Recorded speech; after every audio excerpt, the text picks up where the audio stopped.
Bahwa setiap anak Adam itu pasti punya salah. Pasti berbuat dosa. Wa khairul khata'in at-tawwabun.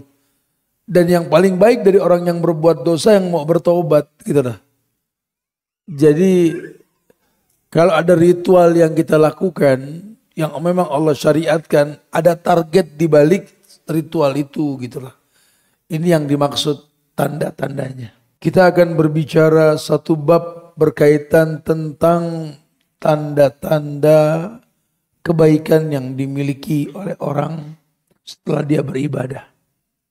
Kemasan judulnya pendek, tanda-tandanya. Iya, agama ini menjelaskan bahwa setiap ritual memiliki bekas. Asarul ibadah, simah. Ada bekas ibadah. Kita sholat, Allah bilang harusnya sholat itu tanha anil faksawal. Sholat itu ya mencegah perbuatan keji dan mungkar. Harus ya. Sehingga menjadi ukuran kita, kalau kita sudah sholat bukan cuma menggugurkan kewajiban gitu loh. Sudahkah sholat kita ini membuat kita seperti yang Allah targetkan tadi? Inna sholata tanha anil faksawal.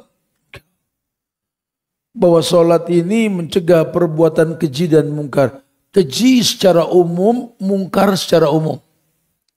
Semua yang disepakati itu kekejian dan kemungkaran harusnya tidak kita lakukan setelah kita melaksanakan sholat. Tapi tanpa menghilangkan fitrah kita manusia, anak Adam yang pasti berbuat salah. Kullu bani Adam. Bahwa setiap anak Adam itu pasti punya salah. Pasti berbuat dosa.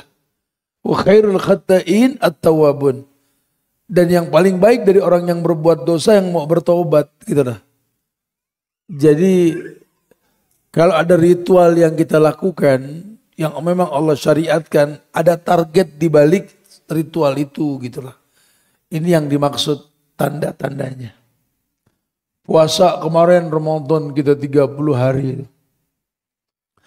Allah mengatakan kutiba alaikumus siyam kama kutiba alal ladina min qablikum la'allakum. Ada kata la'ala. Allah berharap dengan puasa tersebut kamu jadi orang yang bertakwa. Orang yang bertakwa itu nanti menjadi penyebab 3 pertolongan Allah. Makhrajan, solusi, yaj'alahu min amrihi yusran, kemudahan, yaj'alahum furqanan, punya furqan. Diberikan sama Allah alat bantu membedakan yang hak dan yang batil. Ya, hati-hati. Ibadah ini bukan permainan. Ya, ibadah bukan permainan. Ibadah itu ritual yang disyariatkan dan dicontohkan sebagai protektor yang memproteksi orang yang melakukan.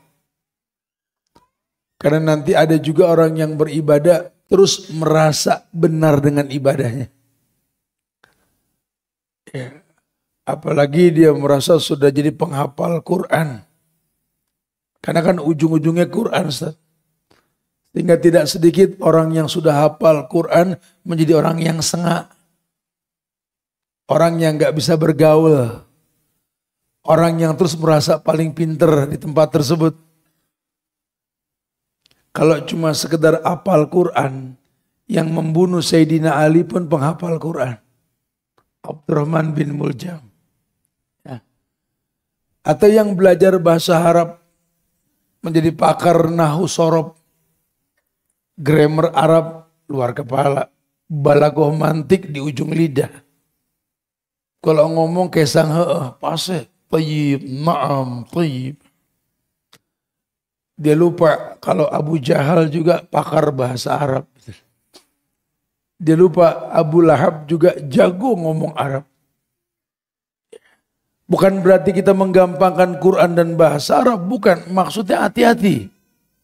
Itu cuma isim Allah. Karena Quran diturunkan sama Allah sebagai hudan petunjuk. Allah cuma kamu pengen tertunjuki dengan Quran gitu loh. Bukan malah membuat kapok makmum di belakang Anda. Sibuk dengan retorika, gaya membaca. Dipusingkan dengan urusan tajwid dan tahsin. Sampai makmum besok resikonya murtad, kapok jadi makmum di belakang imam yang begini. Lalu nabinya bilang, Iqra' ma tayassara minal Qur'an. Baca yang paling gampang dari Quran. Cuma kita sering lihat imam sibuk dengan lagu-lagunya. Dipusingkan dengan tajwid dan tahsinnya. Sehingga kadang-kadang makmum, ya Allah, mau pulang lagi gue ya Allah. Aduh lama dah urusannya nih. Dan lain sebagainya. Akhirnya kemuliaan Quran hilang. Udah segelintir orang. Akhirnya keindahan bahasa Arab sebagai bahasa surga itu hilang. Karena segelintir orang. Ini yang terjadi sekarang. Karena sosial media yang menjadi sebuah media baru untuk kita mengekspos diri. Tidak sedikit anak-anak muda dengan penampilan gayanya, jeansnya, atau mungkin gaya penampilan anak-anak sekarang lah. Kemudian ngonten sambil baca ayat. Dan lainnya, dan lainnya. Ini akhirnya hilanglah kemuliaan Quran, hilanglah kemuliaan bahasa. Ya, makanya ada satu buku tuh Hilyatul Thalibul Ilm yang dibuat oleh Syekh Bakar Abu Zaid. Ya, pedoman penuntut ilmu. Dahsyat itu buku. Kita ada rutin kajian tentang itu di Jakarta itu. Supaya orang tahu bahwa pada akhirnya nanti bukan cuma sekedar kita bisa baca Quran atau menggugurkan kewajiban, tapi at-tahalli. At-tahalli itu memperindah apa yang kita mampu untuk kita persembahkan ke Allah. Ya, at-tahalli biraunaqil ilmi. Kita berusaha untuk mempercantik pemanfaatan ilmu. Karena Nabi mengatakan, fa'ahsinu fit thalab, ajmilu fit thalab. Kamu minta itu ibadah. Tapi ajmilu fit thalab lebih indah. Ketika kamu minta ke Allah itu ibadah. Allah as-samad, minta sama Allah. Tapi ajmilu fit thalab, kamu memperbagus cara meminta itu merupakan bentuk iman. Ya. Bentuk iman ketika yang kita peruntukkan hanya untuk Allah. Kayak model Allah ciptakan jin dan manusia untuk beribadah. Wa ma khalaqtul jinna wal insa illa liya'budun. Tidaklah kuciptakan jin dan manusia kecuali untuk beribadah. Tapi tahallinya di mana? Laqad khalaqnal insana fi ahsani taqwim. Ada tahallinya di situ. Memang jin manusia untuk ibadah diciptakan sama Allah. Tapi Allah bilang, aku ciptakan hanya manusia ahsanut taqwim. Ciptaan yang ahsan terbaik.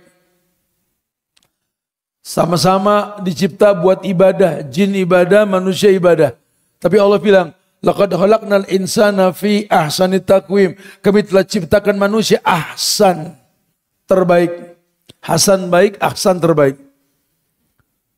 Ya makanya Allah utus Rasul, Nabi dari kalangan manusia. Bukan dari kalangan jin. Walaupun mungkin jin zuhurnya 4, asarnya 4, maghribnya 3, isanya 4, subuhnya 2. Kalau itu jin akam sih. Anak kampung asli jadi nggak dikosor, betul. Tapi jin juga kalau safar berlaku hukum. Cuma kan tangan jin sama tangan manusia beda. Betul. Kadang cara berdirinya nggak sama. Ketepatan mencontoh Nabi itu ada di kalangan manusia. Kenapa manusia nggak ada usaha mempelajari bagaimana cara sholatnya Nabi? Lawang satu buku ditulis sifat sholat Nabi oleh Syekh Albani. Yang beliau mengatakan 1 rakaat dalam sholat yang kita lakukan. 1 rakaat. Niat, hadap kiblat, takbiratul ikhram. Al-Fatihah, ruku, i'tidal, sujud, iftiras, sujud, tawarruk, tahiyat, salam.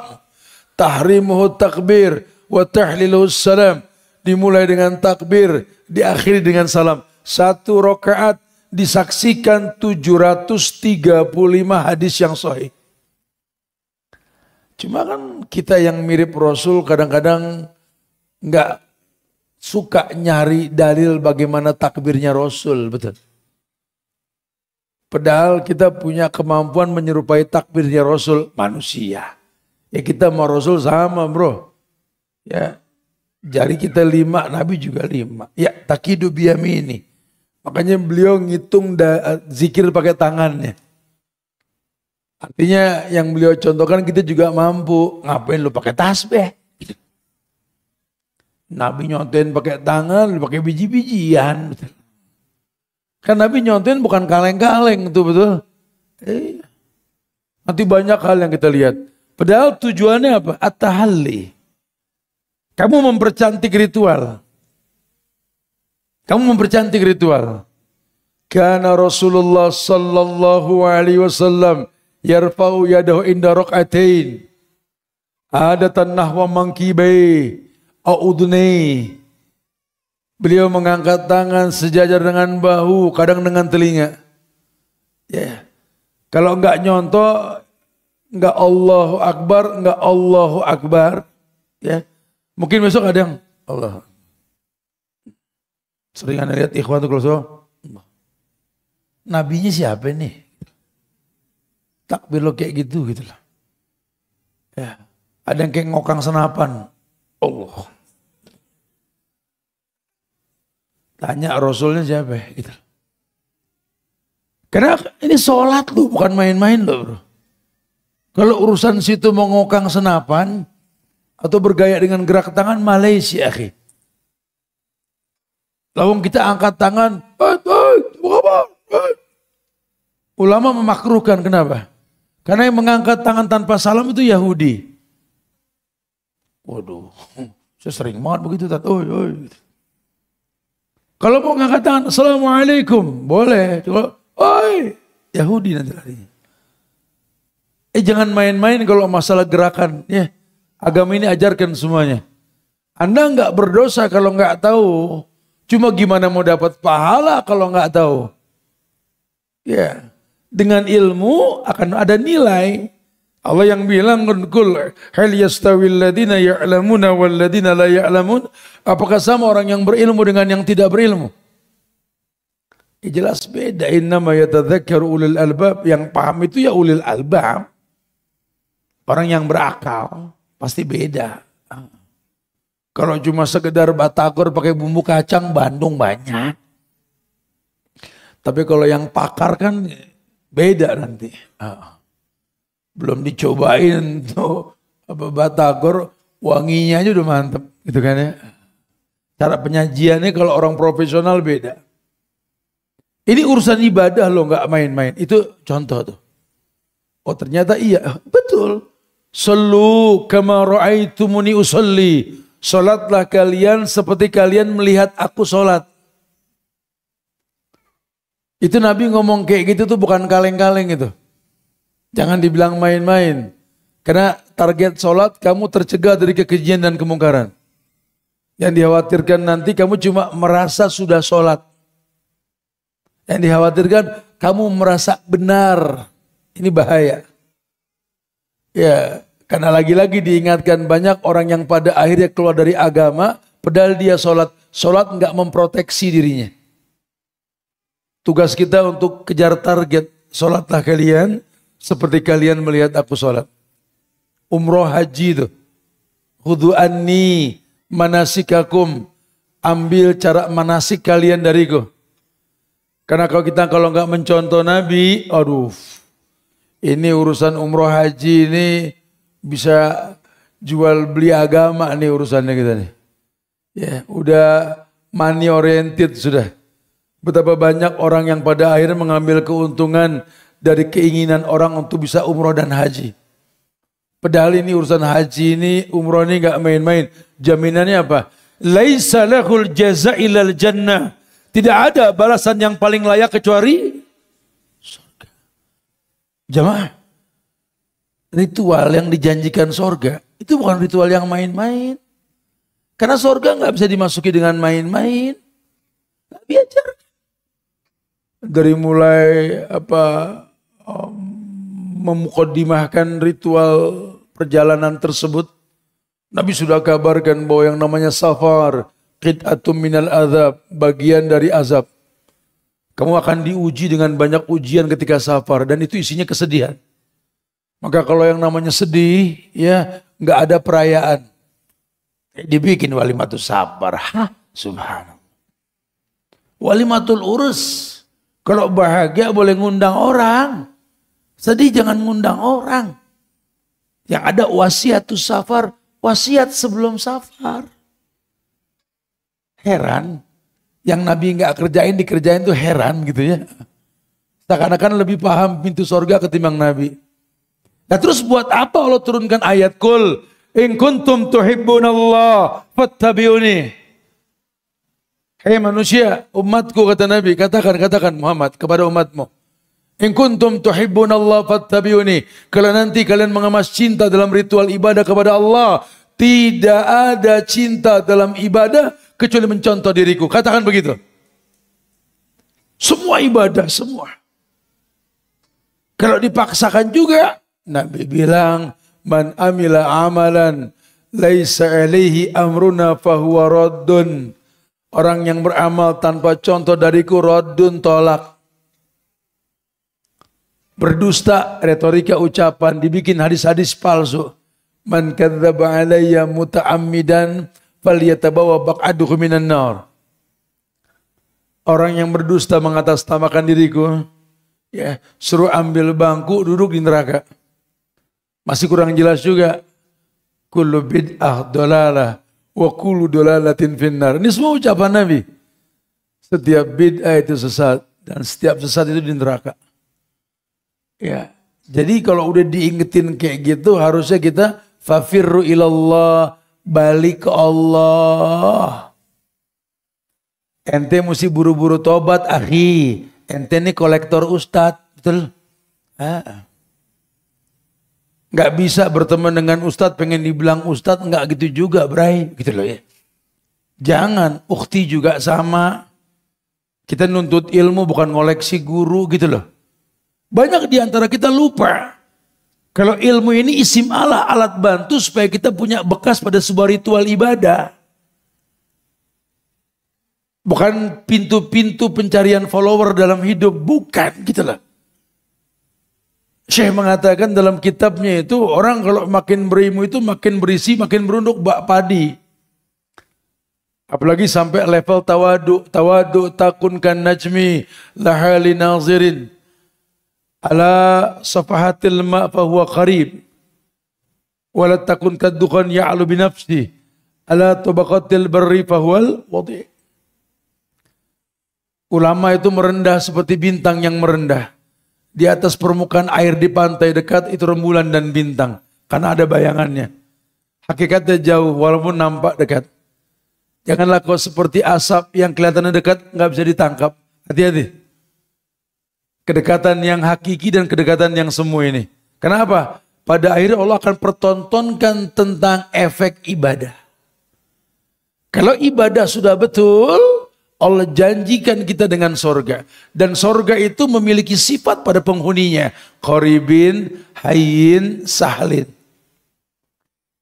Qaribin, gampang akrab.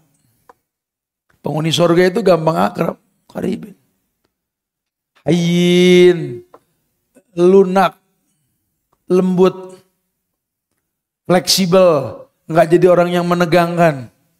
Agama jadi asik di tangan beliau gitu kan. Sahlin, mudah, nggak pernah menjudge, bahwa dia tahu ada tahapan dalam memahami agama.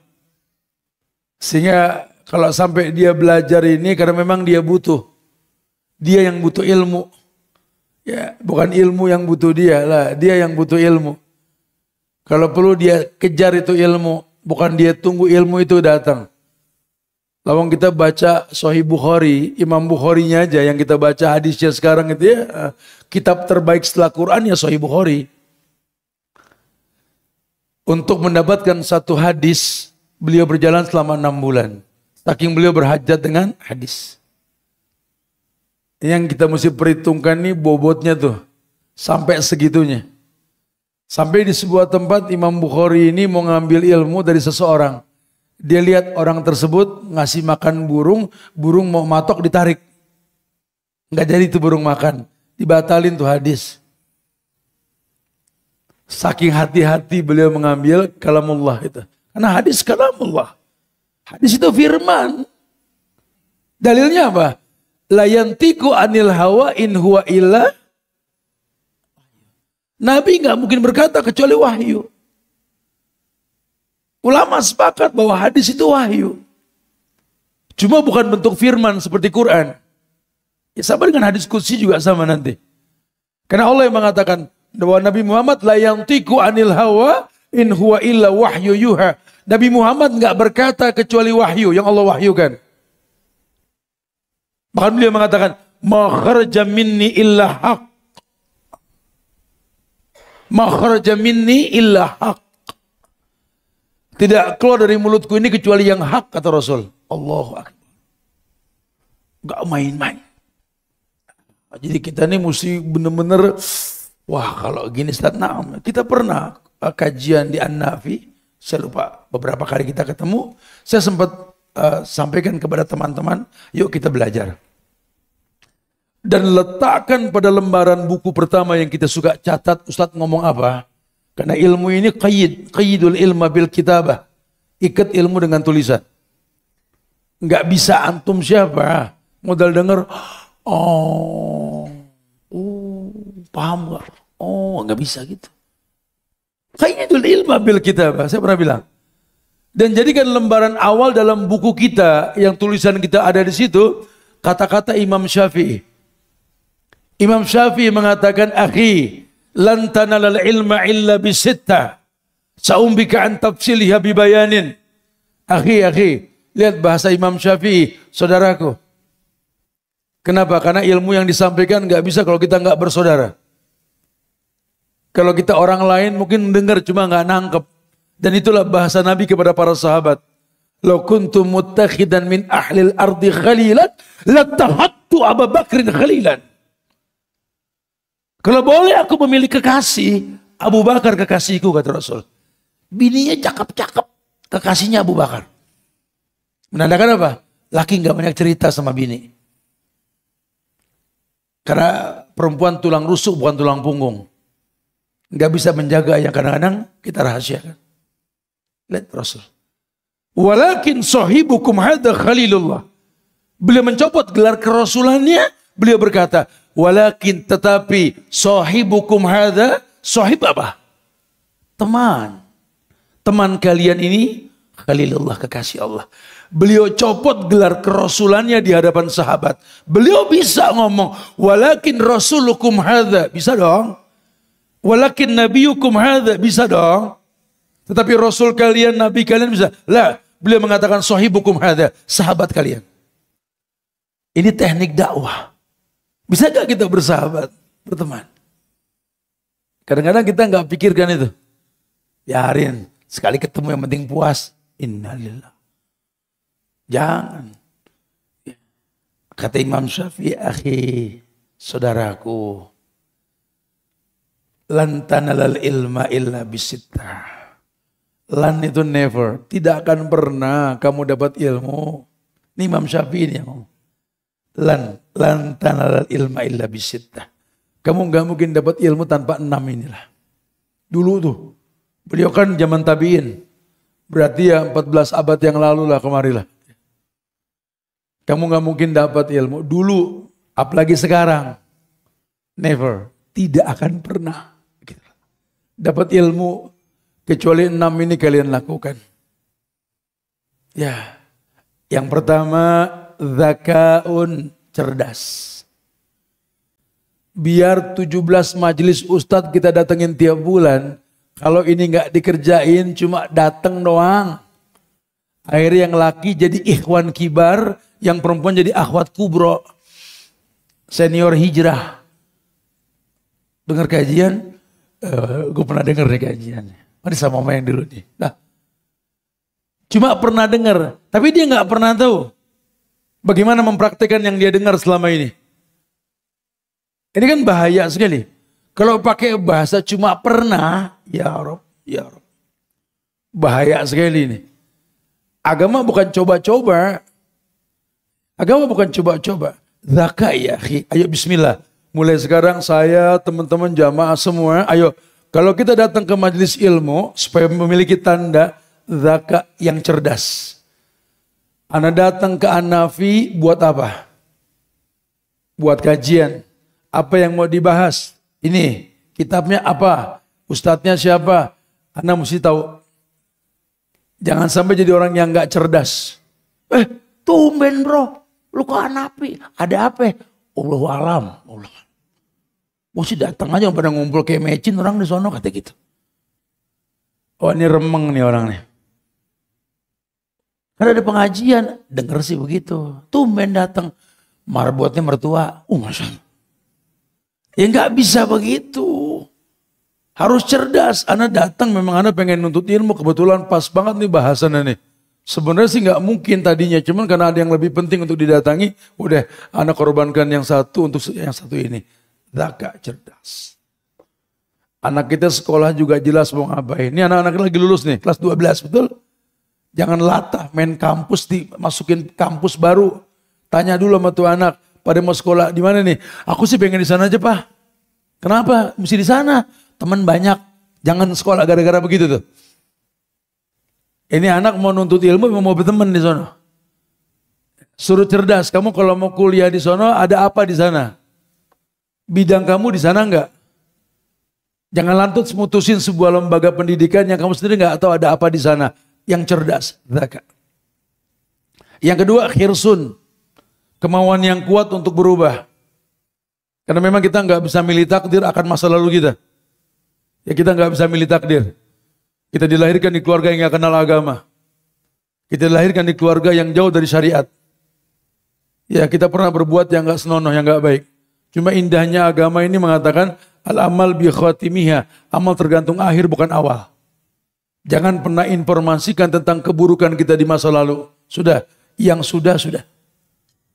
Ya, buatlah kemuliaan. Mulai hari ini saya adalah orang yang baru. Sehingga saya punya khirsun. Kemauan yang kuat untuk merubah diri. Harus lebih baik. Harus lebih baik. Dulu teman-teman anak nggak jelas, sekarang anak perjelas. Supaya apa? Masa depan anak jelas. Kata ulama, kalau pengen lihat agama kamu tahun depan, lihat hari ini teman kamu siapa. Ini jadi ukuran. Dia semangat, khirsun. Masya Allah. Untuk berubah. Yang ketiga, ijtihadun. Mengerti bahwa yang diinginkan dalam agama ini nggak mungkin dimiliki tanpa kesungguhan. Karena Allah sudah berfirman dalam Al-Quran, وَالَّذِينَ جَاهَدُوا فِينَا لَنَهْدِيَنَّهُمْ سُبُلَنَا وَالَّذِينَ جَاهَدُوا فِينَا لَنَهْدِيَنَّهُمْ سُبُلَنَا. Allah yang bilang orang yang bersungguh-sungguh di jalan Allah, Allah akan berikan hidayah. Berarti hidayah datang dengan kesungguhan. Bagaimana bisa bersungguh-sungguh? Ilmu lagi bahasannya. Ilmu lagi. Tanpa ilmu kita nggak bisa sungguh-sungguh. Ini semangat nggak ada juntrungan nantinya ini. Makanya Imam Bukhari bilang berilmu sebelum beramal, berkata dan beramal. Jadi timbulnya sungguh-sungguh. Berkata kita mantap, ngomongnya juga jalannya juga mantap, sungguh-sungguh. Kenapa? Karena punya ilmu. Kalau nggak ngambang gitu kayak kedebong kanyut, ngambang gitu. Gimana ombak, gimana gelombang. Modal ketawa, modal ahlan, kif halak, ya, nongkrong gitu loh. Siang, sore, malam, tidur. Bangun pagi, nongkrong lagi gitu ya. Ini waktu, ini pinjaman, akhi. Akhwati fillah. Pinjaman yang Allah bakal tanya. Al-waktu kasayf in lam taqta, kata ulama. Waktu itu kayak pedang. Kalau Anda nggak bisa manfaatkan, Anda tertebas. Walan tarjiyal ayyamul lati madat, dan hari nggak kembali. Masa muda kita tinggal kenangan. Ya, kita sudah mulai jadi orang yang nggak muda lagi. Jangan sampai banyak waktu terbuang seperti dulu. Sayang, tidak dipastikan benar tidaknya ibadah kita. Ke depan nggak mesti ada ilmu yang dikedepankan. Iya, dia bersungguh-sungguh. Dia azan datang sholat karena ada panggilan. Hayyalah sholat, mari kita sholat. Panggilan. Tahu datang azan sholat. Tapi ke depan enggak, anak pengen intizar. Menanti waktu sholat. Datang saja ketika azan udah bagus benar. Tapi kalau bisa intizar, berpahala-pahala orang sholat berjamaah. Mulai ngelihat jadwal. Ini kita tinggal di negeri yang Masya Allah, Alhamdulillah. Ya walaupun beragam pemahaman agama di negeri ini, tapi jadwal kajian tuh update lah. Kalau antum pemburu ilmu, antum akan update flyer kajian lah. Sehingga antum melihat, kasih kode nih kayaknya ini yang anak cari ini. Oh tanggal berapa, hari apa. Oke, tape-nya anak bakal datang. Kasih tanda di tanggalan. Harap-harap cemas mau datang waktu tersebut. Ya itu intizar. Beda sama orang yang cuma diingetin, lu gak ngaji. Emang ada apa ya? Aduh Ustadz, no. Kok gue gak tahu, baru datang. Beda sama yang nunggu beda. Kalau yang nunggu memang udah siap. Kalau yang diinfoin terus kaget, ujungnya apa? Tat, foto, foto. Ilmu bukan foto lo koleksi. Ini semi-semi muhibbin. Ini yang begini nih masih ada bekas-bekas muhibbin ini. Seneng koleksi foto ustadz. Betul. Buat hujah di akhirat, Tat. Buat hujah di akhirat. Lu aman, gue gak aman, nak aja. Hati-hati nih, bukan gak boleh ya. Antum senang sama orang, antum ada dokumentasi buat menyemangatin antum bahwa ya anak harus dekat sama orang-orang. Malaysia akhi, itu sih mubah. Tapi jangan jadi tujuan, karena tujuannya nuntut ilmu gitulah. Teman-teman yang mungkin berdagang di seputar masjid, ya gak apa-apa. Ya. Antum bukan orang Arab. Orang Arab tuh beda. Kalau ngeliat kerumunan langsung keluar minuman apa? Bagi gratis. Kalau kita di Indonesia kan ngeliat kerumunan langsung wak dagang gitu kan. Beda kita sama orang Arab, beda gitu ya. Ya nggak apa-apa juga. Tapi ingat ini masjid. Nggak ada jual beli. Ya gitu ya. Tapi ingat juga ini masjid. Kenapa? Karena basicnya la masjidun usis ala taqwa min awwali yaumin. Itu basic masjid diciptakan untuk meningkatkan ketakwaan kita. Maka sibuk apapun Anda melayani pembeli, ketika sudah mulai ilmu disampaikan, tinggalkan jual beli. Fas'au ila dzikrillah. Itu disiplin. Ya, ini orang profesional nih, enggak merusak yang hakiki. Masya Allah. Dia ijtihad sungguh-sungguh. Bulgoh. Permodalan. Buat dunia mati-matian cari modal. Buat ilmu dan akhirat kadang-kadang kita ini malah pengen gratisan. Hampir ribut antar kita cuma gara-gara dengar ada kajian bayar. Rame se-Indonesia rame. Karena kata Ustadz Ono, Ustadz Ono. Kajian kok bayar? Tanya sama tuh Ustadz. Punya sekolah enggak? Ada dia ada mahat Ustadz. Ada uang pangkalnya gak? Ada bayaran bulanan gak? Ada. Apa namanya? Bayar. Ya, kenapa mesti suuzon sama guru-guru kita? Guru-guru kita juga orang yang tahu gak boleh menjual ilmu. Jangankan kita orang biasa. Abu Bakar, Umar, Utsman, Ali. Mereka juga pakar-pakar agama. Tapi gak pernah ngejual agama. Kenapa? Abu Bakar dagang, Umar dagang, Utsman dagang, Ali dagang. Karena dakwah itu bukan jual beli. Kenapa antum nggak tabayun? Kita bersyukur ada An-Nafi di sini. Gak usah nyewa masjid, betul? Nggak bayar, sehingga antum datang silakan. Kadang-kadang yang gratis gini masih kosong sopnya, betul? Giliran yang bayar diomongin. Mungkin memang panitia harus nyewa tempat. Tempat mesti bayar. Nggak ada yang backup, terpaksa urunan. Yuk kita nyewa, kalau ada 100 orang ke backup nih dengan nilai sekian, mangga yang mau. Belum lagi nanti buku panitia mesti beli.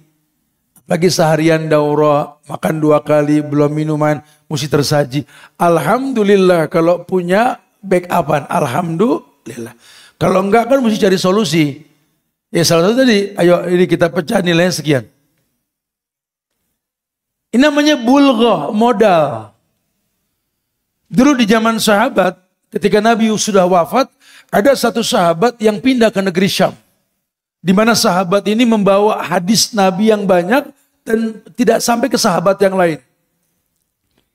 Ditanya sama sahabat yang mencari sahabat tersebut, si fulan kemana? Dia sudah beberapa hari yang lalu jalan menuju Syam. Banyak riwayat dari beliau yang aku belum tahu. Carikan aku kuda yang paling baik di negeri ini. Maka dibeli kuda itu dengan harga yang mahal, dia pacu untuk mendekati orang yang sudah jalan. Modal bukan? Modal. Banyak ritual-ritual nanti yang kalau kita dengar, oh mereka maksimal-maksimal. Ibnu Hajar al-Asqalani, ulama Syafi'iyah, pengarang kitab Bulughul Maram. Ini syarahnya Subulus Salam tuh kitab. Ada Bulughul Maram, kitabnya Syafi'iyah itu. Pelajarilah di beberapa pesantren di kita.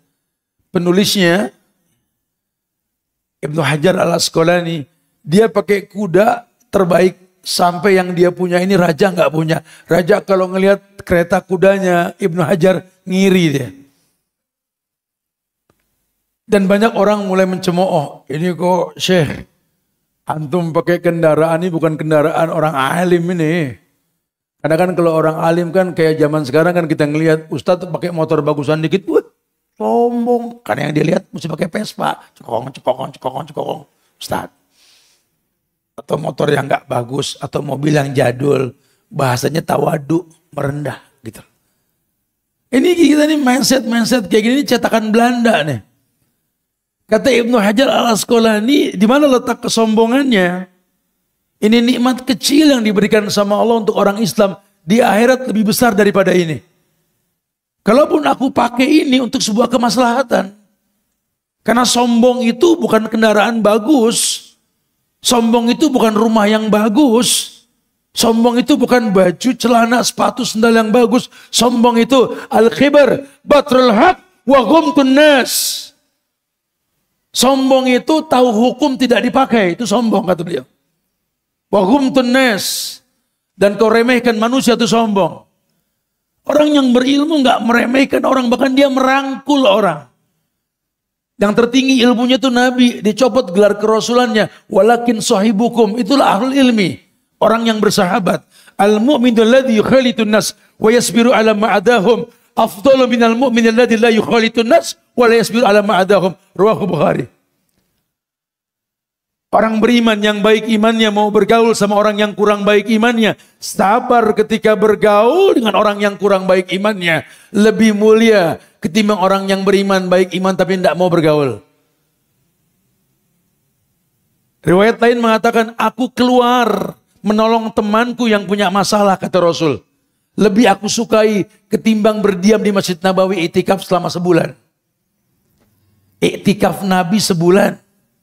Kita aja 10 hari udah kayak orang pintar, betul. Ini Nabi sebulan level itikafnya Rasul. Lebih aku sukai keluar masjid untuk bantu orang. Allahu Akbar. Allahu Akbar, lihat. Kenapa artinya Quran dan bahasa? Kalau kita nggak bisa bermuamalah. Anda sudah syar'i. Kenapa nggak bertetangga? Anda sudah syar'i. Kenapa nggak akur sama mertua? Anda sudah ngaji. Kenapa sama suami orang nurut? Sama suami sendiri ngegas. Ustadz suami orang bukan? Nurut sama Ustadz, sama suami sendiri ngegas gitu loh. Selama ini kajian di mana sis? Gitu loh. Allahu Akbar. Ya. Ini yang gini-gini nanti bahaya resikonya nih. Banyak orang awam dibikin bingung nanti. Nah, kita nggak pengen. Ya, di Hanafi nggak boleh ada kayak begitu. Karena pada akhirnya Nabi mengatakan, Innallaha la yanzuru ila suwarikum wala ila ajsamikum walakin yanzuru ila qulubikum wa amalikum. Karena nanti Allah nggak lihat penampilan kalian. Ya. Allah nggak melihat pada performance kalian. Tapi Allah lihat hati dan perbuatan kalian. Hati kalian, bisakah ilmu yang kalian tuntut itu membuat hati kalian baik? Karena kata Nabi, setiap pagi seluruh anggota tubuh berkata kepada hati, wahai hati, kami tergantung kamu. Mata bilang begitu, kalau kamu baik hati kan ku pandang yang baik. Telinga juga bilang, kalau kamu baik maka kan ku dengar yang baik. Tangan, kaki semua ngomong. Kalau kamu baik kata tangan kan ku sentuh yang baik. Kalau kamu baik kan ku langkahkan kakimu kepada kebaikan. Tergantung hati. Maka Allah bilang, Allah lihat hati dan perbuatan. Kita lihat buktinya nanti. Karena tidak sedikit orang yang sudah tahu arti bakti kepada kedua orang tua, nggak akur sama mertua. Merengek, tapi bawa aku ke surga dong. Ya nggak bisa. Mertua itu kan orang tua. Bagaimana suami bisa cinta sama ibu kalau ibu nggak bisa mencintai yang dia cintai? Buat laki-laki ada 3 yang kalau dimuliakan oleh pasangannya, dia akan belah dadanya untuk memberikan cinta sebanyak-banyaknya. Laki-laki, ibu itu segalanya. Ibu itu segalanya. Kami laki-laki, ibu segalanya. Bahkan kami bisa berkata, wallahi ya ummi, inti ala roksi. Wahai ibu, kau di atas kepalaku. Kami akan menyiapkan maklum lebih banyak ketimbang keburukan yang kau lakukan, wahai ibu. Karena itu yang kau lakukan pada kami dulu. Ketika kami berbuat 10 kesalahan, kau siapkan 11 maklum untuk anakmu ini. Ketika ku berbuat 100 dosa, tak ada orang yang mengampuni ku, memaafkan ku. Kau yang memaklumi ku, wahai ibu. Wallahi ya ummi, inti ala roksi. Kau di atas kepalaku. Cintai yang dia cintai. Yang kedua, buat laki-laki itu anak perempuan itu segalanya. Kau bisikan di telinga anak-anak. Seakan-akan kami tak bertanggung jawab jadi laki-laki. Allahu Akbar. Bapakmu sih enak. Berangkat pagi, pulang sore. Gak pernah ngeliat anak gede. Mereka gak tahu kita menangis di atas kendaraan kita. Hilang masa anak-anak. 20 tahun, 25 tahun. Sebentar. Masih ingat kita cium kepala anak gadis kita. Masih kecium bau baby oilnya itu loh. Bau minyak telon. Sekarang dia sudah tumbuh dewasa. Sebentar lagi ada laki-laki yang baru dikenal pengen minta dia. Allahu Akbar. Berat. Jadi seorang ayah berat. Melepas anak yang sudah tidak mau dipeluk. Risih. Jangan bilang kami gak cinta. Tolong. Jangan kau bentak anak gadisku di hadapanku. Soles rasa kebencian di dada ini. Tolong. Aku tersenyum di hadapanmu. Ku berdusta. Aku tak mencintaimu. Jangan sampai kau sakiti hati ini. Jangan kau bentak anak gadisku di hadapanku. Dan ibu, jangan bentak anak gadis seorang laki-laki. Lelaki punya anak laki bahagia. Ada nasab. Berasa jadi seorang ayah ketika punya anak perempuan. Beda rasanya. Sayangi dia, maklumi dia. Buat kami laki-laki bangga kalau kami buatkan kalian rumah, tinggallah di tempat tersebut. Karena kami pernah mendengar ada seorang wanita yang berkata, baiti jannati, rumahku itu surgaku. Dan yang berkata itu Aisyah radhiyallahu anha, istri Rasul. Nabi tidak pernah berkata baiti jannati. Maksudnya apa? Perempuan mengakui waqarna fi buyutikunna wala tabarrujna tabarrujal jahiliyatil ula. Mereka tahu ayat yang mengatakan sebaik-baik tempat buat perempuan ya di rumah. Maka dia tahu sebaik-baik tempat apa kalau bukan sorga. Bukan fisiknya sorga. Bukan bentuknya sorga. Itu gaib. Mala ainun ra'at wala udunun samiyat wala khatar ala kulli qalbin basar. Sorga itu mata belum melihat, telinga belum mendengar, hati belum bisa menghayalkan. Sudah, jangan ngomong sorga dan bentuknya. Itu gaib. Allah cuma kasih kisi-kisi. Sorga itu la yasma'una fiha lagwan wala ta'siman illa qilan salaman salama. Sorga itu tidak terdengar kecuali nuansa keislaman. adanya ketundukan, kepatuhan dalam semua ritual dalam rumah tersebut.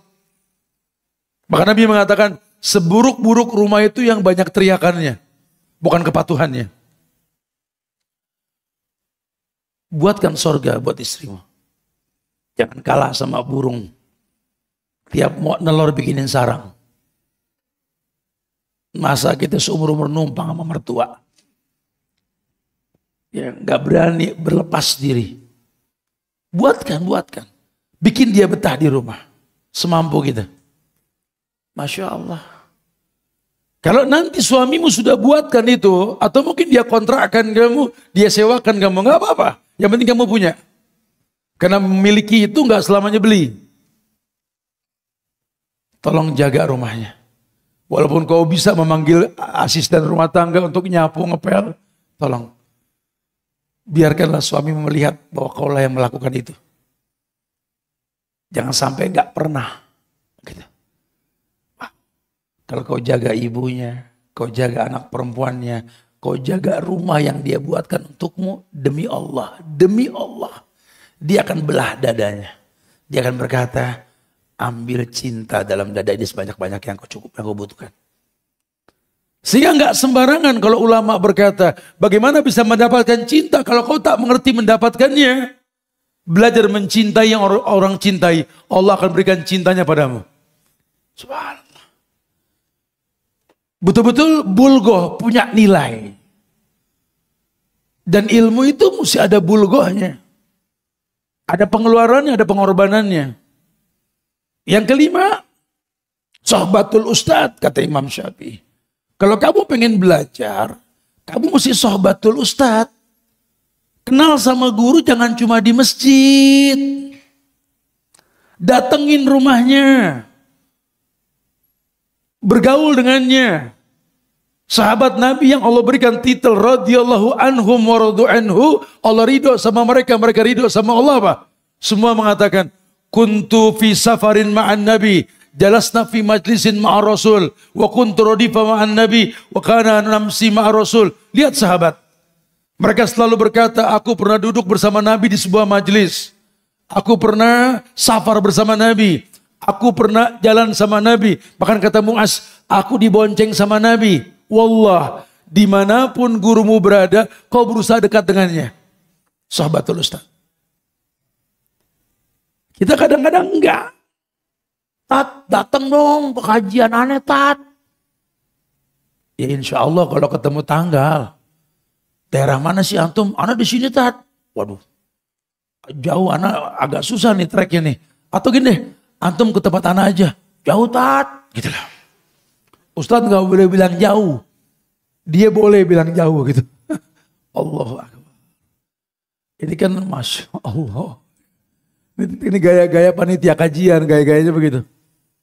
Tat, kajian dong, Tat, tempat ana, Tat. Ustadz ini udah. Ustadz itu juga udah. No, yang ono juga udah. Cuma antum yang belum nih, Ustadz. Kolektor Ustadz bukan? Kolektor Ustadz. Bukan nggak boleh. Cuma kalau pada akhirnya berubah tujuan nuntut ilmu kan sayang. Siapa yang jamin besok kita bisa ketemu lagi sama orang-orang yang berilmu? Nggak ada yang jamin. Wa ma tadri nafsun madza taksibu ghadan. Kamu tidak akan pernah tahu besok apa yang terjadi. Makanya kata Abdullah bin Umar, idza amsayta fala tantazirus sabah wa idza asbahta fala tantaziril masa. Kalau sore hari ini bisa berbuat baik, jangan tunggu pagi. Kalau besok pagi ada kesempatan berbuat baik, jangan tunggu sore. Karena nggak ada yang jamin umur kita. Fastabiqul khairat. Bukan satu riwayat mengatakan, kalaupun besok terjadi kiamat, hari ini masih bisa kau menanam sebutir korma, tanam. Karena Allah maha merubah takdir, betul? Ini agama nih, Masya Allah. Ayo sahabatul Ustadz, berteman dengan guru. Berteman. Dan teman itu sahabah. Sahabah artinya orang yang bersama kita untuk sampai ke sebuah tujuan. Jadi jangan sampai kita ini enggak berteman. Ya tadi kan disampaikan sudah almar'u ala dini khalili. Orang tergantung agama temannya. Kalau teman kita orang-orang baik, insya Allah kemungkinan baik itu terdominasi. Walaupun tetap hidayah milik Allah. Paling gak ada usaha. Dan yang terakhir kata Imam Syafi'i, tulaz zaman. Yang keenam tuh, tulaz zaman. Nuntut ilmu itu gak bisa sebentar. Tulaz zaman. Panjang waktu. Jangan sekarang kita yang seger. Orang mau mati aja suruh belajar. Dalilnya apa tat? Laqinu mautakum la ilaha. Ajarkan orang yang mau mati ini la ilaha illallah. Orang mau mati suruh ajarin tauhid. Apalagi kita yang seger. Betul. Menandakan nuntut ilmu ini gak akan pernah berbatas. Ya, makanya bahasa Quran wabtaghi fima atakallahu darul akhirah wala tansa nasibaka minad dunya, itu bahasa Quran. Kamu pakai dengan yang Allah kasih ke kamu. Sehat, usia muda, modal, kendaraan semua untuk akhirat. Tapi jangan lupain dunia. Ini menandakan dunia sekedar. Jangan nuntut ilmu yang sekedar. Dunia yang sekedar. Karena dunia apapun yang kita miliki gak ada yang kebawa mati. Bahkan Nabi mengatakan ad-dunya mal'unah wa mal'unun ma fiha. Dunia ini terlaknat semua yang di dalamnya. Illa makana lillah, kecuali yang diperuntukkan buat Allah, alim, orang yang berilmu, atau muta'alim, atau orang yang nuntut ilmu. Ini Masya Allah. Kebayang, 6 itu kata Imam Syafi'i, jadikan muqaddimah dalam menuntut ilmu. Karena kalau tidak, tidak akan pernah dapat ilmu tanpa 6 itu. Masya Allah. Ya, subhanallah. Jadi ini gak main-main. Makanya kalau bisa 6 dikerjain, kita akan kena bagian dari tanda-tandanya bekas ilmu atau bekas ibadah yang kita lakukan. Paham ya? Ini muqaddimah nih ya. Kita baru muqaddimah, belum masuk materi nih ya. Materinya kan bekas-bekas ibadah kan. Nah, ini baru muqaddimah supaya gampang nangkepnya. Kita sampai jam 9 bro. Sampai jam berapa? Emang kalau agama tuh asik bro. Asik betul-betul. Ya bahkan ini at-tamasya. Kita ini bertamasya di taman-taman ilmu ini. Masya Allah ya. Agama tuh Masya Allah. Nah contoh bekasnya apa Zat? Syekh Abdurrahman Nasir As-Sa'di. Pernah dengar nama ini? Dia pengarang tafsir As-Sa'di. Kalau antum haji umroh suka dapat buku tafsir Al-Fatihah, Juz Amma, tafsir As-Sa'di. Nah itu dia. Beliau mencatat sekian bekas-bekas dalam ibadah yang dilakukan oleh anak Adam. Kata beliau yang pertama, orang kalau berilmu dan betul dalam beribadah. Orang kalau berilmu dan betul dalam beribadah. Maka ibadah itu akan membuat stabil imannya dan timbul kegemaran untuk beramal soleh. Orang kalau berilmu dan betul dalam beribadah, maka dia nggak akan pernah lelah untuk beramal soleh. Imannya stabil. Karena nggak ada amal soleh tanpa iman. Ya, nggak ada. Kalau timbang berbuat baik, siapa juga bisa. Tapi imannya gimana? Teman aneh begini, tangannya kebuka, sering sedekah. Baiknya orang. Cuma nggak demen sholat. Ya susah juga bro. Sekedar berbuat baik manusiawi. Cuma kan kalau pengen punya bekas itu sedekah, ya iman bagusin. As-shadaqatu tudhi'ul bala itu butuh iman. Sedekah itu nolak bala itu butuh iman. Bagaimana Anda bisa merasakan gemar bersedekah? Kalau Anda nggak tahu justru sedekah itulah cara kita jadi orang kaya. Ya, jangan kayak orang-orang liberal yang berpikir bahwa kaya itu ya karena cerdas. Aneh kalau nggak pinter, nggak jadi bos. Apa urusannya? Perasaan kita sekolah dulu banyak teman-teman yang pinter pada ranking. Ranking 1, ranking 2. Sekarang udah pada tua, punya perusahaan. Yang punya perusahaan bukan orang yang ranking. Yang ranking malah jadi pegawai, betul? Hati-hati ah. Kaya itu titipan. Bukan karya cipta.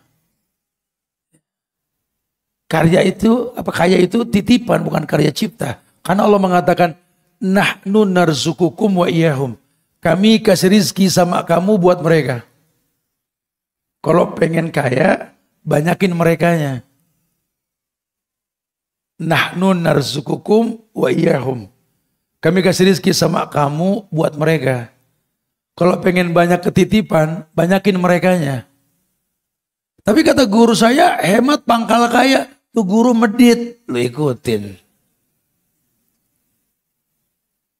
Urusan Idul Adha, ini orang bukan miskin, nggak malu. Tiap tahun modal tusukan nama areng doang, betul. Nawar-menawar jadi mah kagak. Kaya. Ya kan memang anak nggak ada, gak usah ngegas dong bro, santai kalau ngobrol gitu loh. Anda cuma kasih masukan, lewat sudah Idul Adha. Ada yang jamin gak ente ketemu Idul Adha tahun depan? Rugi ente. Rugi dong. Rugi. Ya kan emang karena gak ada. Iya, gua nanya ada apa gak ada. Tapi kan lu ngerokok mulu. Sehari 20.000 lu bakar. Wajib lagi kalau gak stres. 20.000 kali 30 hari. Apa 600.000 betul?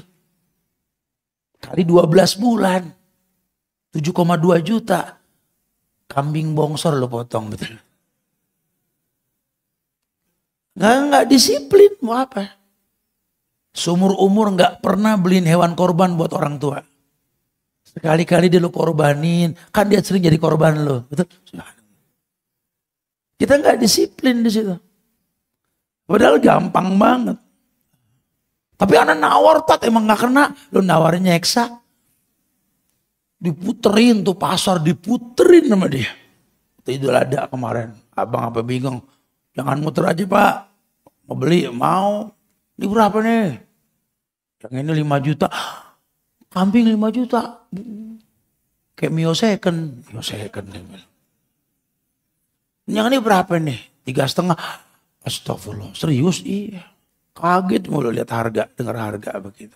Kang kambing pegel, bawa dana gak? Bawa pak, ya sebut aja berapa dana lu sini. Jangan kaget sama harga. Bawa berapa? 1 juta. 1 juta. Oh yang di pojokan, yang udah mau mati noh. Yang lehernya kayak pulpen noh, kecil. Aduh, kita gak pernah disiplin. Buat urusan ibadah. Padahal mana qasad sadaqatum mimalin, tidak kurang harta karena sedekah.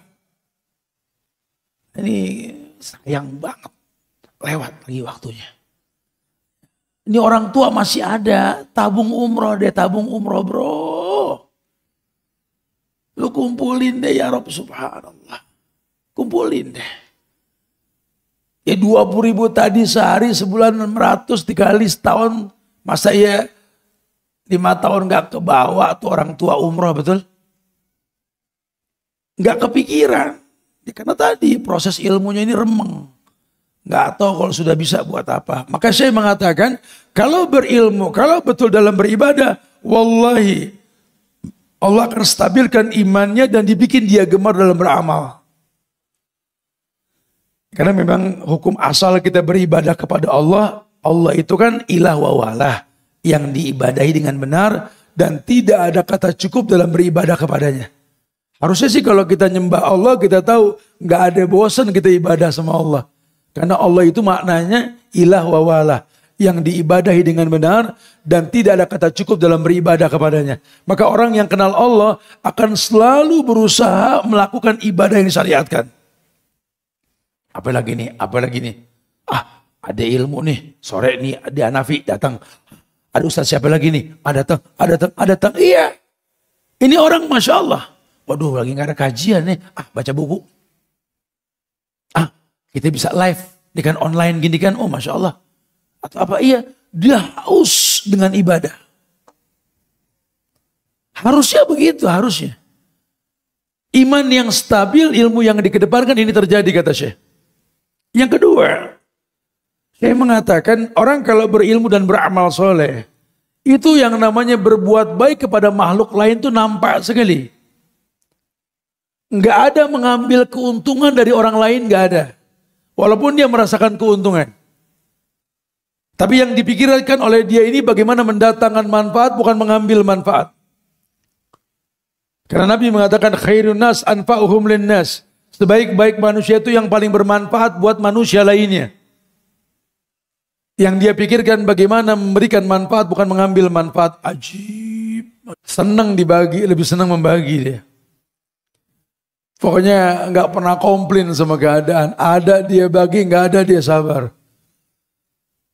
Dia selalu andil lah untuk nimbrung menjadi potongan puzzle kebaikan. Nggak terlewatkan waktu percuma begitu saja. Dia berbuat baik terhadap sesama makhluk. Bahkan ulama dulu sering lihat kalau negeri yang subur, ya, yang tambangnya banyak, negerinya itu memiliki cikal bakal manfaat yang banyak buat manusia, wallah isinya ulama. Kayak negeri kita nih. Negeri kita nih isinya ulama dulu.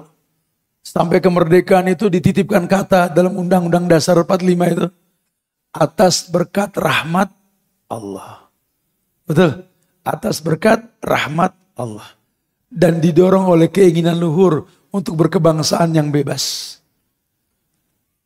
Kalau bukan ulama apa itu? Usaha perusakan. Dibuatlah pemberontakan PKI 48. Agresi Belanda 47, 49. Terus perusakan. Sampai dibuatlah Pancasila. Dititipkan kata-kata indah pada sila yang pertama.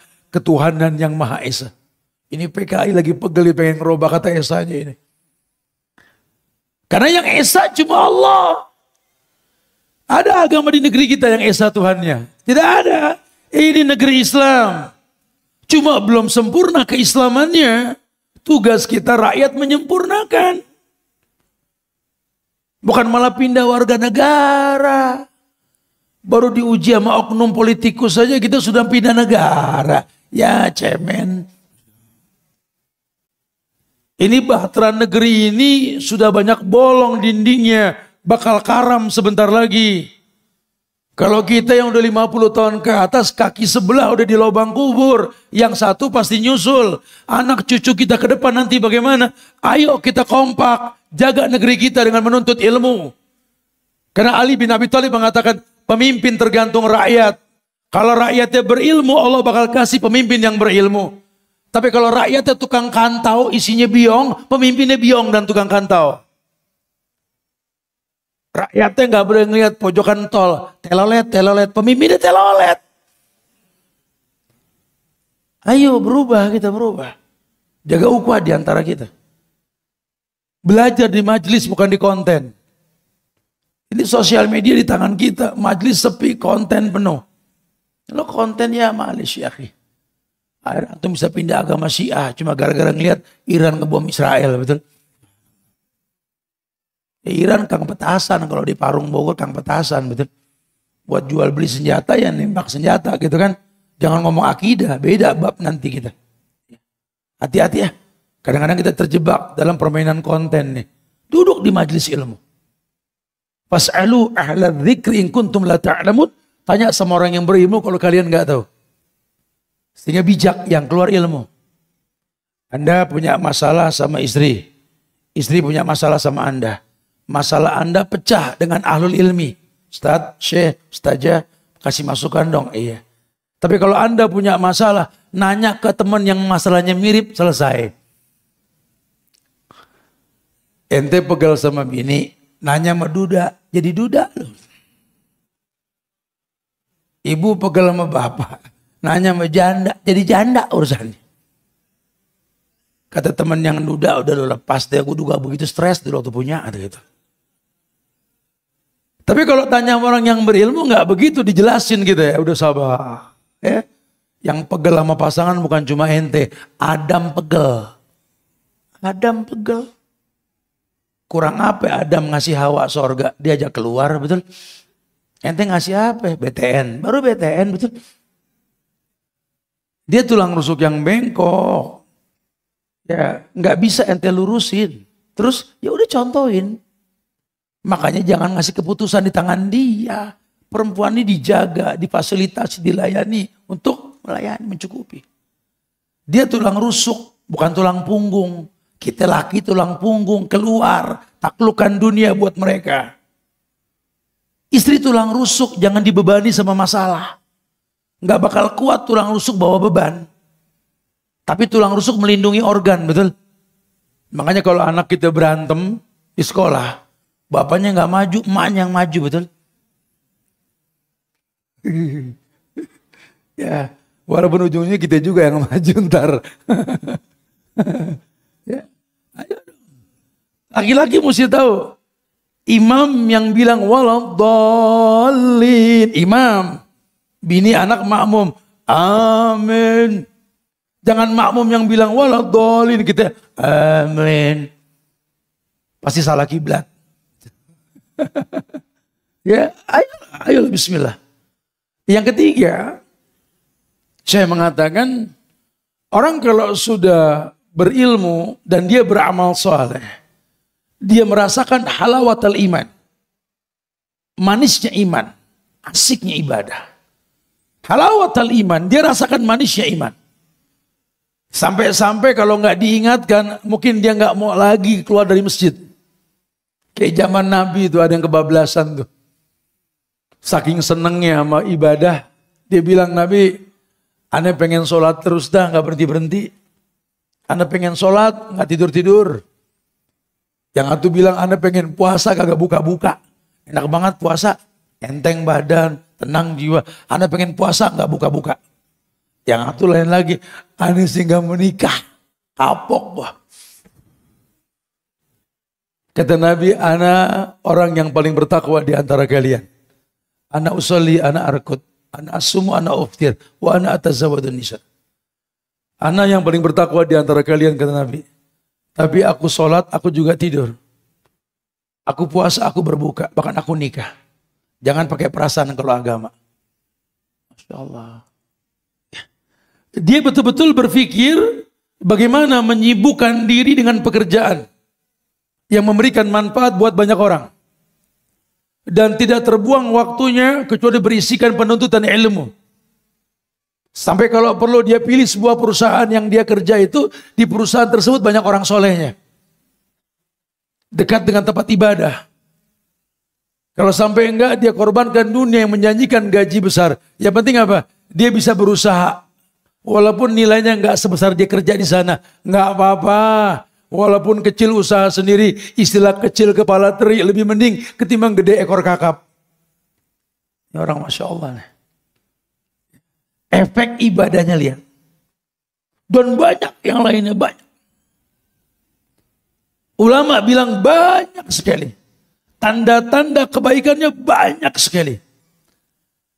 Orang kalau betul dalam beribadah karena ilmu yang dikedepankan, dia akan pusatkan pikirannya untuk memikirkan yang hari ini tanpa dihantui oleh pikiran di masa depan dan kesedihan di masa lalu.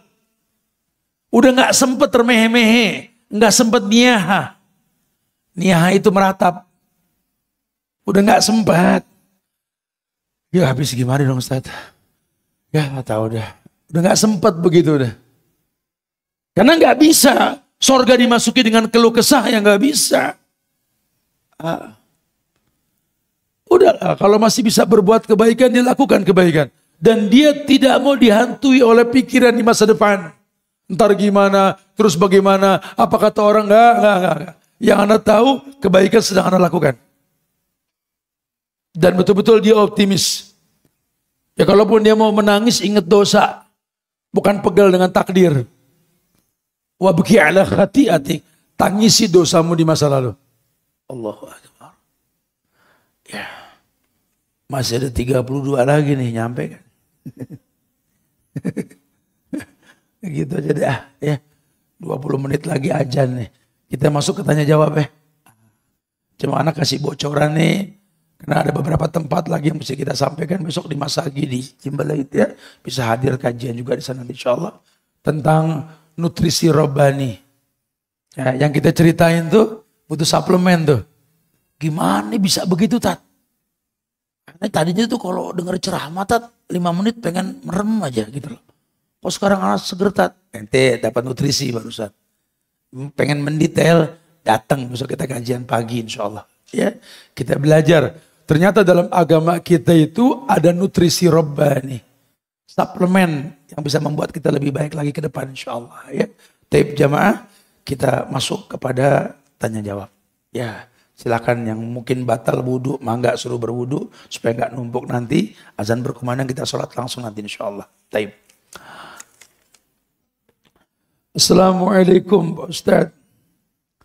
Kenapa ya Pak Ustadz untuk mencapai istiqomah ujian Allah tuh bertubi-tubi datang kepada saya.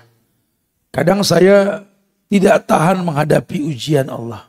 Tolong Pak Ustadz bagaimana menghadapi ujian Allah. Ente mesti tahu yang namanya hidup ini perpindahan dari satu ujian ke ujiannya. Justru ujian itu ulama memandang lambang kehidupan. Ya, kayak rumah tangga dibilangnya bahtera. Betul? Bahtera rumah tangga. Mengarungi samudra kehidupan. Tidak mungkin bahtera bisa berjalan tanpa gelombang. Namanya prahara. Enggak ada gelombang, baling-baling diputer buat nimbulin gelombang. Masalah itu yang bikin kita pinter. Asal kita tahu porsinya. Masalah itu yang bikin kita pinter. Qad ja'alallahu likulli syai'in qadran. Singapura itu jadi negeri kecil yang besar. Karena banyak masalah. Dan negara-negara yang hebat itu besar dengan masalah. Orang tua kita jadi orang hebat karena besar di keluarga yang bermasalah. Kita yang gak punya masalah jadi kecil di sini, serba gampang semuanya. Kita ini kayak ayam mati di lumbung, terlalu terfasilitasi. Sehingga betapa mudahnya hidup di negeri ini tanpa usaha. Yang ada jual. Enggak berpikir membeli. Ya kita enggak punya harga nantinya. Justru hidup ini masalah. Bahkan satu riwayat Nabi mengatakan, Innallaha idza ahabba abdan ibtalahu. Allah kalau cinta dengan seseorang, Allah uji. Riwayat lain mengatakan, idza ahabba qauman ibtalahum. Kalau cinta dengan satu kaum, Allah uji mereka. Justru lambang cinta itu ya ujian. Jadi kamu jangan putus asa. Saya sarankan abis ini, kamu kalau bisa abis ini, ya, ini berusaha untuk lebih mendalami syariat lah. Ya, supaya Anda tahu bahwa memang hidup ini ujian. Jangan sampai nggak semangat belajar. Karena dikhawatirkan nanti kita tergolong orang yang komplain dengan ujian. Padahal justru kalau antum buka tafsir surat Al-Ankabut ayat 2 hingga 3, kejawab nanti insya Allah. Al-Ankabut ayat 2 hingga 3. Assalamualaikum. Ustadz, izin bertanya Ustadz.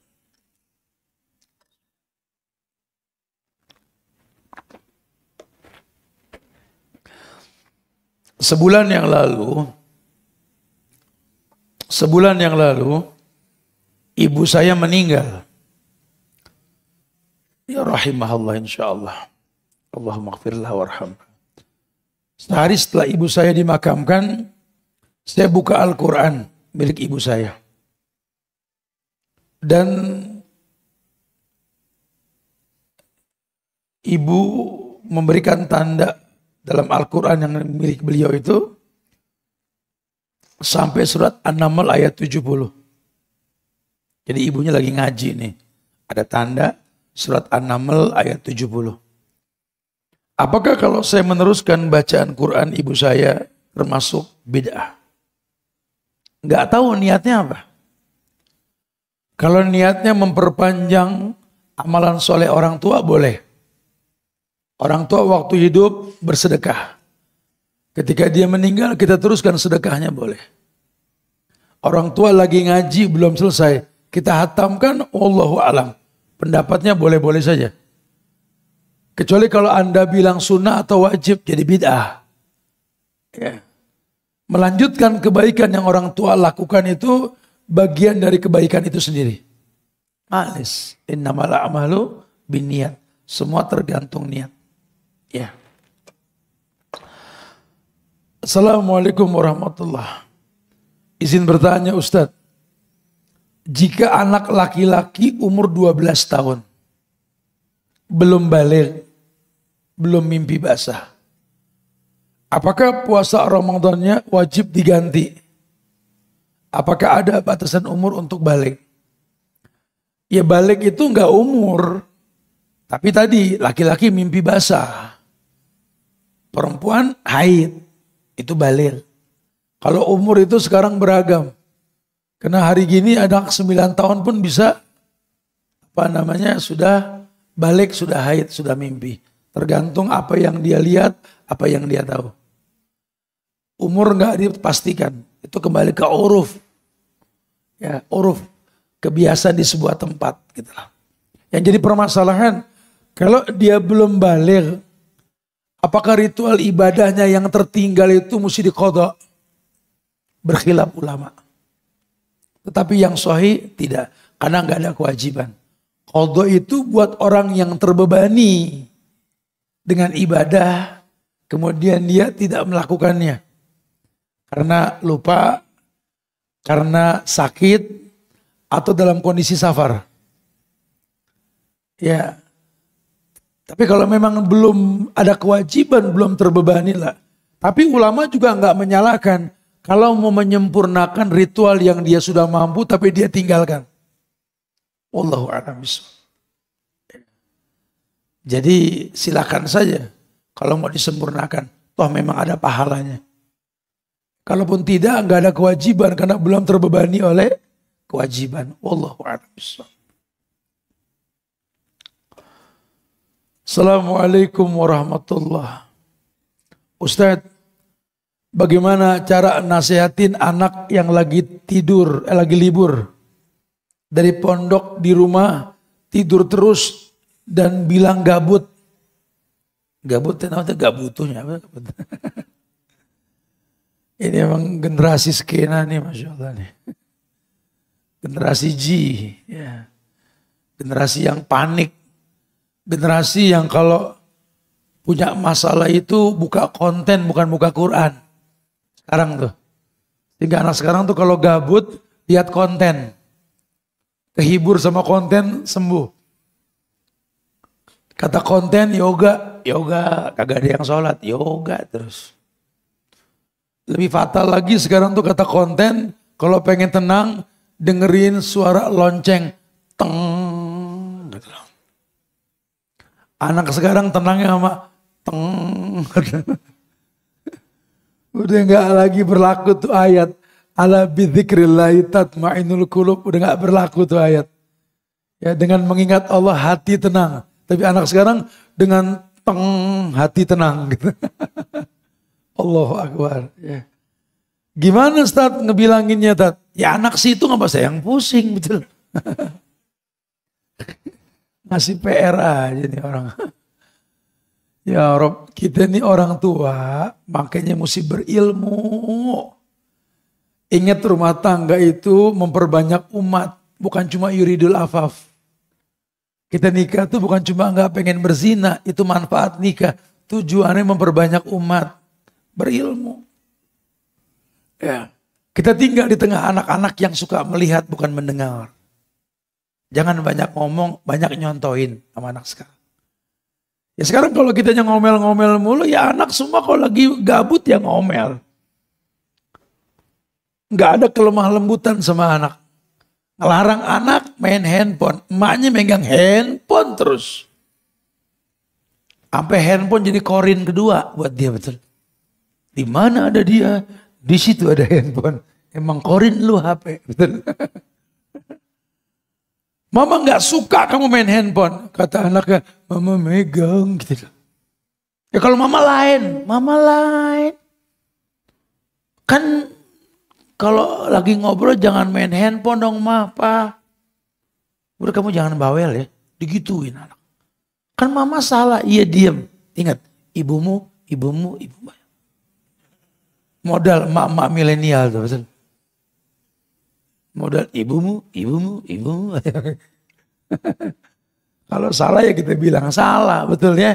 Cuma cara menyampaikan ini salahnya mesti bijak gitu loh. Ya jadi saran saya sih sebenarnya bertemanlah dengan anak, ya berikanlah contoh yang baik. Ya, mamanya baik, papanya baik, anaknya baik dong harusnya. Ya, kenapa kita bisa berteman baik sama orang, sama anak kita nggak bisa berteman? Berarti masalahnya di kita. Wallahu a'lam. Assalamualaikum Ustaz. Suami saya ingin berpoligami. Terus ngapa laporan ke saya gitu. Ingin mencari calon istri kedua yang gadis usia 22 tahun. Saya sebagai istri tidak setuju. Usianya dan saya sudah siapkan jodoh buat suami saya. Tapi suami tidak mau karena ingin cari yang gadis. Kok jadi kasih syarat sih gimana? Menurut Ustadz apa saya harus taat dan turut datang? Aduh ini dua-duanya mesti datang ke Ustadz nih harusnya, jangan sebelah doang. Ya si suami nyari yang gadis ya tanya why, kenapa gitu loh. Ya kan nggak tahu. Kalau memang dia lihat di usia itu usia yang mungkin baik untuk bereproduksi, kan tujuan berumah tangga punya anak. Saya udah siapin yang umurnya 53, gabrok gitu loh. Karena Nabi kan bini pertama tua, Khadijah janda lagi. Khadijah mati kan nyari Saudah, tua lagi betul. Baru yang ketiga gadis gitu kan. Ya kayak gitu. Kan orang kawin pakai ilmu.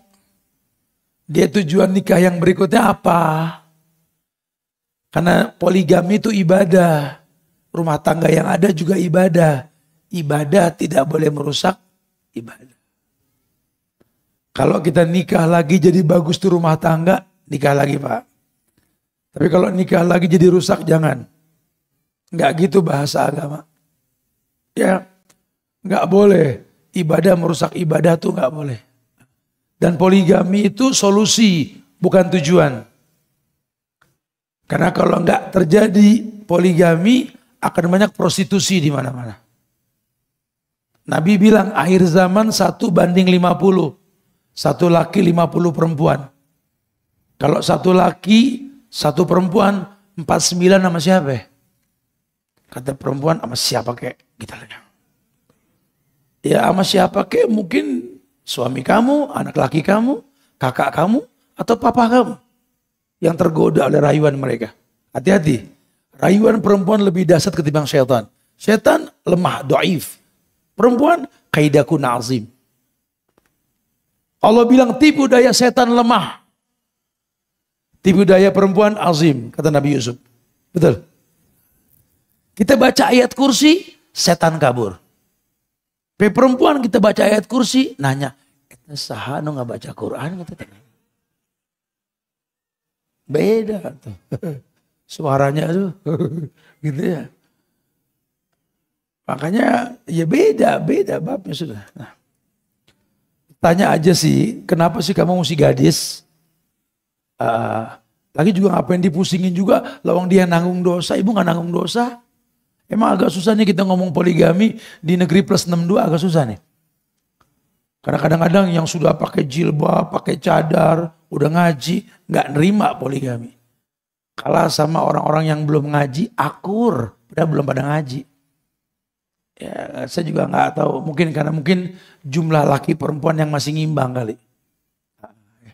Kalau sudah seperti Soviet, Rusia, Tunisia, Jepang tuh, ya mau nggak mau mereka butuh laki buat berkembang biak. Ya makanya udah nyari di Soviet aja Pak, jangan di sini. Kata ibu-ibu ngapa manggil dia sih? Assalamualaikum Ustaz. Anda ingin bertanya bagaimana caranya untuk mengaktifkan merutinkan sholat tahajud setiap malam. Karena anak terkadang masih sulit untuk bangun malam. Kalau bangun malam mah teori. Teorinya kalau tidur cepat, bangun cepat. Makanya jangan rubah fungsi malam. Wa ja'alna lailan libasan. Kujadikan malam tuh untuk istirahat. Jadi abis Isya udah tidur. Kalau nggak penting-penting banget. Kata Nabi, la samra illa lil musafir wal musallin. Tidak ada begadang malam. Kecuali buat orang yang safar atau orang yang pengen ibadah. Ibadah ya belajar, berhubungan suami istri, atau ritual ibadah. Nggak ada begadang malam. Kita manusia standarnya 8 jam. Tidur jam 9, bohong jam 4 kita nggak bangun. Sekarang kalau Anda tidur jam 12 malam, bareng handphone lagi sama remote TV, ya bohong kalau nggak bablas. Ya, coba apalagi kita nih mungkin yang udah 40, 50 ke atas nih. Paling gampang bangun. Biar tidur malam kita per 2 jam pasti bangun lah. Ada aja kejut-kejut kaki, ya ada aja tuh. Ngaku ya. Ya, udah biar diet juga udah nggak sempurna udah ya. Nikmati mudahnya bangun malam. Nah ketika kita tahu kalau bangun malam itu rahmat Allah. Kenapa? Allah iklankan dirinya turun sepertiga malam ke langit dunia. Kalau kita cinta sama Allah, yang kita cinta mau datang masa nggak ada persiapan? Dengar-dengar long weekend ini orang yang kita cinta mau datang ke kampung kita nih. Ke salon kita urusan rambut sama muka, betul? Mau menjemput orang yang kita cinta. Sekarang sama Allah kita kurang cinta. Allah bilang aku turun sepertiga malam ke langit dunia. Yang meminta sesuatu kan kuberi. Yang minta perlindungan kan kulindungi. Apa yang membuat kita nggak menyambut Allah? Bahkan Quran pun akan selalu kita baca. Syekh Abdul Razak mengatakan Quran itu surat cintanya Allah. Ente bilang cinta sama Allah, Quran lupa naro. Gimana? Ayo dong buktikan cinta kita. Ya, udah itu aja. Semoga manfaat insya Allah. Kita persiapan untuk sholat maghrib. Ya, mudah-mudahan ini menyemangati kita untuk belajar dan belajar. Karena memang man salaka tariqan yaltamisu fihi ilman sahalallahu lahu bi tariqan ilal jannah. Orang yang keluar menuntut ilmu lillah karena Allah akan dimudahkan jalan ke surga insyaallah. Ya, taib jamaah, Allah saya minta maaf kalau ada kekurangan, kesempurnaan hanya milik Allah, jaga ukhuwah di antara kita dan terus belajar dan belajar. Mudah-mudahan Allah muliakan kita insyaallah. Doakan nih masjid kita An-Nafi semoga istiqomah selalu. Doakan negeri kita tercinta Indonesia agar jaga ukhuwah kebangsaannya. Rakyat yang gak gampang terprovokasi untuk berpecah belah tentunya ya. Ayo, jadilah rakyat yang berpikir memberi bukan mengambil. Negeri ini butuh kita untuk bisa menyempurnakannya. Semoga manfaat. Kita tutup dengan kafaratul majlis. Subhanakallahumma bihamdika asyhadu an la ilaha illa anta astaghfiruka wa atubu ilaih. Kita tutup. Assalamualaikum warahmatullahi wabarakatuh. Nanti yang bertanya ini ada gantungan kunci dari Ustaz Subhan, silakan diambil di depan. Barakallah.